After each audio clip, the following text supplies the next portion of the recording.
కాకినాడ జిల్లా తుని పట్టణంలోని ప్రైవేటు ఆసుపత్రులు మెడికల్ ల్యాబ్లపై జిల్లా వైద్యాధికారి నరసింహానాయక్ ఆకస్మిక తనిఖీలు నిర్వహించారు.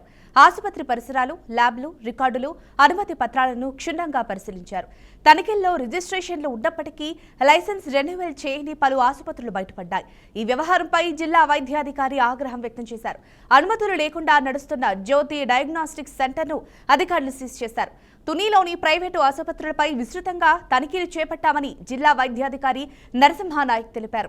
లైసెన్స్ రెన్యువల్ చేయని ఆసుపత్రులకు నోటీసులు జారీ చేశామన్నారు. అన్ని ఆసుపత్రుల్లో ధరల పట్టిక, అందించే సేవలు, డాక్టర్ల వివరాలు తప్పనిసరిగా ప్రదర్శించాలని సూచించారు. అనుమతులు లేకుండా ఆసుపత్రులు లేదా ల్యాబ్లు నడిపితే కఠినమైన చట్టపరమైన చర్యలు తీసుకుంటామని, అనుమతులు తీసుకున్న ప్రదేశాల్లోనే ఆసుపత్రులు, ల్యాబ్లు నడపాలని నరసింహానాయక్ హెచ్చరించారు.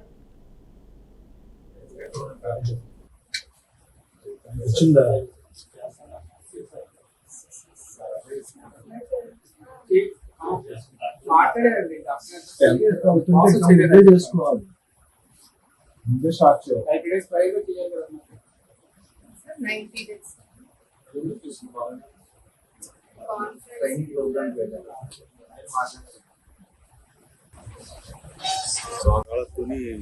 హాస్పిటల్స్ ఇన్స్పెక్షన్స్కి వచ్చాము, సర్ప్రైజ్ ఇన్స్పెక్షన్స్ చేస్తాము. కొన్ని హాస్పిటల్స్, ప్రతి హాస్పిటల్లో కూడా కంపల్సరీ పనిచేయాలంటే పర్మిషన్ ఉండాలి.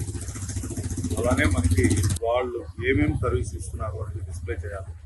ఎవరెవరు డాక్టర్స్ పనిచేస్తున్నారు అనేది డిస్ప్లే చేయాలి.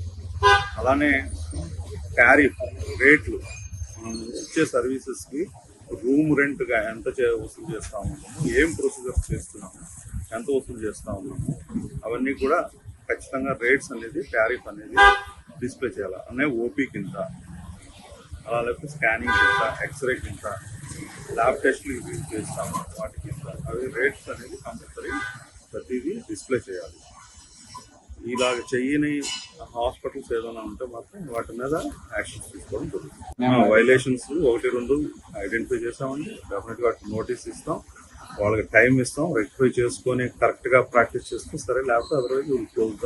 వాళ్ళకి రిజిస్ట్రేషన్స్ ఉన్నాయి, రెన్యువల్ అయిపోయింది. రెన్యువల్ చేయాల్సింది కూడా 3 నెలల ముందే అప్లై చేసుకోవాలి. 3 నెలల ముందు అప్లై చేసుకొని మనం ఒకసారి రెన్యువల్ ఇచ్చిన తర్వాత 5 years వ్యాలిడిటీ ఉంటుంది. ఈ 5 years తర్వాత 5 years అయిపోతుందనగా 3 నెలల ముందు నుంచి అప్లై చేసుకొని మళ్ళీ రెన్యువల్ చేసుకోవాలి. అలాగా ఎవరైనా రెన్యువల్ చేసుకోకుండా చేస్తున్నా కూడా అది కూడా తప్పు కిందే వస్తుంది. ఖచ్చితంగా 90 days ముందే అప్లై చేసుకొని నెసరీ డాక్యుమెంట్స్ అన్ని ప్రొడ్యూస్ చేస్తాం. ల్యాబొరేటరీ ఒకటి సీజ్ చేయడం జరిగిందండి. దానికి కూడా పర్మిషన్స్ ఏమీ లేవు. ఆల్రెడీ పర్మిషన్ అయిపోయి కూడా 1 year దాటిపోయింది. అలానే మేము పర్మిషన్ ఇచ్చిన ఒక చోట అయితే ల్యాబ్. దీనికి సంబంధించిన పూర్తి సమాచారాన్ని మా కాకినాడ రిపోర్టర్ శేఖర్ అందిస్తారు. శేఖర్, చెప్పండి, మరి తునిలో ప్రైవేటు ఆసుపత్రులపై సడన్ గా జరిగిన ఈ మెరుపు దాడులకు సంబంధించి మీ దగ్గరున్న అప్డేట్స్ ఏంటి? ఝాన్సీ, కాకినాడ జిల్లాలోనే కాదు రాష్ట్ర వ్యాప్తంగా చూసుకున్న ప్రైవేట్ మెడికల్ మాఫియా ఏ రకంగా రెచ్చిపోతుంది అనడానికి నిదర్శనంగా చెప్పుకోవాలి తాజాగా జరిగిన కాకినాడ జిల్లాలో జరిగిన తనిఖీలు.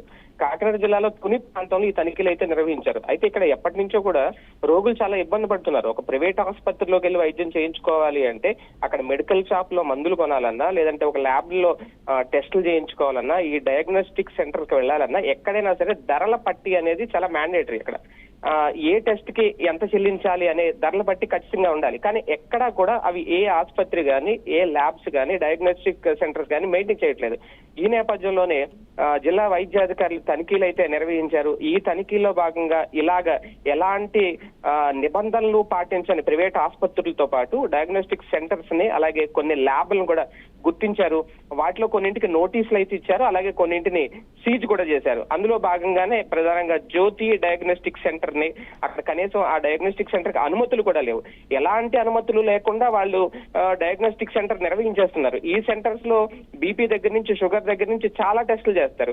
వాళ్ళకి ఎంత ఎక్స్పీరియన్స్ ఉంది, ఎలాంటి అనుమతి లేకుండా వాళ్ళు ఎలా నిర్వహిస్తున్నారు, ఇవన్నీ కూడా ఇంతవరకు వరకు అక్కడ రోగులు ఎవరైతే ఉంటారో, పేషెంట్లు ఎవరైతే ఉంటారో వాళ్ళు అక్కడ టెస్టులు చేయించుకున్న వాళ్ళు ఇప్పుడు ఒక అయోమయ పరిస్థితిలో ఉన్నారు. అంటే షుగర్ లేని వాళ్ళకి షుగర్ ఉందని చెప్తున్నారా, బీపీ లేని వాళ్ళకి బీపీ ఉందని చెప్తున్నారా, అనుమతులు లేని సెంటర్స్ ఎలా పరీక్షలు నిర్వహిస్తాయి? ఇది చాలా కీలకమైన అంశం. ఈ నేపథ్యంలోనే స్వయంగా డిఎంహెచ్ఓ రంగంలో దిగి మొత్తం క్షుణ్ణంగా పరిశీలించారు, మెడికల్ ల్యాబ్లను కూడా పరిశీలించారు. అలాగే కొన్ని ఆసుపత్రులు, ప్రైవేట్ ఆసుపత్రులతో పాటు మెడికల్ ల్యాబ్లకి లైసెన్సులు రెన్యువల్ చేయించుకోవాలి. కనీసం వాళ్ళు రెన్యువల్ చేయించుకుని కొన్ని నెలలు గడిచిపోతుంది. ఇప్పుడు అంటే దీన్ని ఎవరు పట్టించుకునే నాదుడు కూడా కరువాడు అక్కడ. ఈ నేపథ్యంలోనే వాళ్ళకు కూడా నోటీసులు ఇచ్చారు. ఇమీడియట్ గా వాళ్ళు రెన్యువల్ చేయించుకోకపోతే ఆ ఆసుపత్రులని సీజ్ చేస్తామని చెప్పారు. అలాగే ల్యాబ్లు కూడా సీజ్ చేస్తామని చెప్పారు. ఇక్కడ నుంచి వాళ్ళు రెన్యువల్ చేయించుకునే వరకు ఆ ల్యాబ్లు ఏవైతే ఉన్నాయో వాళ్ళు పరీక్షలు నిర్వహించడానికి కూడా అనర్హులు ఒక రకంగా. దీని మీద ఇప్పటికే అంటే సుమోటోగా తీసుకున్నారని చెప్పాలి. ఇక్కడ రోగులు ఎవరు ఫిర్యాదు చేసిన దాఖలాలు అయితే కనిపించట్లేదు. కాకపోతే వైద్యాధికారులకు ఈ విషయం తెలిసి నేరుగా వాళ్లే వచ్చి ఈ తనిఖీలు అయితే నిర్వహించారు. ఒకేసారి ఏకకాలంలో అన్ని ప్రైవేట్ ఆసుపత్రుల మీద, అలాగే మొత్తం అక్కడ ఉన్న జిల్లాలో తుని ప్రాంతంలో, ప్రధానంగా కాకినాడ జిల్లాలోని తుని ప్రాంతంలో ఉన్న ఈ ప్రైవేట్ ల్యాబ్స్ ఏవైతే ఉన్నాయో ఒక రకంగా వీళ్ళు అక్రమంగా నిర్వహిస్తున్నారని చెప్పాలి. కనీసం కొన్ని రిజిస్ట్రేషన్స్ కూడా లేవు. ఎలాంటి రిజిస్ట్రేషన్లు చేయించుకోకుండా, ఎలాంటి లైసెన్సులు లేకుండా కూడా కొన్ని ఆసుపత్రులు నిర్వహిస్తున్నారు అనేది ఈ తనిఖీల్లో భాగంగా వెలుగు చూసింది. అందుకే ముందు డయాగ్నోస్టిక్ సెంటర్స్ అయితే సీజ్ చేశారు. ప్రైవేట్ ఆసుపత్రుల యాజమాన్యాలకి నోటీసులు కూడా ఇచ్చారు జిల్లా వైద్యాధికారులు. ఇమీడియట్ గా వాళ్ళు గనక రెన్యువల్ చేయించుకోవాలి లైసెన్సులు. అదే నేపథ్యంలో వాళ్ళు ఏదైతే అక్రమంగా ఒక రకంగా ఇవి అంటే నిబంధనలు పాటించకుండా నిర్వహిస్తున్నారో ఈ ఆసుపత్రులు కానీ, ఈ డయాగ్నోస్టిక్ సెంటర్స్ కానీ, ఇమీడియట్ గా గనక సంబంధిత అధికారుల దగ్గర నుంచి వాళ్ళ అనుమతులు పొందకపోతే వాటన్నింటినీ త్వరలోనే సీజ్ చేస్తామని అయితే నోటీసులు కూడా ఇచ్చారు. ఒక రకంగా హెచ్చరికలు కూడా జారీ చేశారు. ఇప్పటికైనా ప్రైవేట్ ఆసుపత్రుల తీరైతే మారాలి ఇమీడియట్ గా. లేదు అంటే పేద ప్రజల ఆరోగ్యంతో చెలగాటం ఆడుకున్నట్టే అవుతుంది. అందుకే అధికారులు స్పందించిన తీరునైతే మొత్తం ఈ ప్రాంత ప్రజలందరూ హర్షిస్తున్నారు. తర్వాత ఎలాంటి చర్యలు తీసుకుంటారు, ఇంకా ఆసుపత్రుల యాజమాన్యాల్లో ఎలాంటి మార్పు వస్తుంది అనేది మాత్రం వేచి చూడాల్సిన అంశం. Right, thank you Shekhar.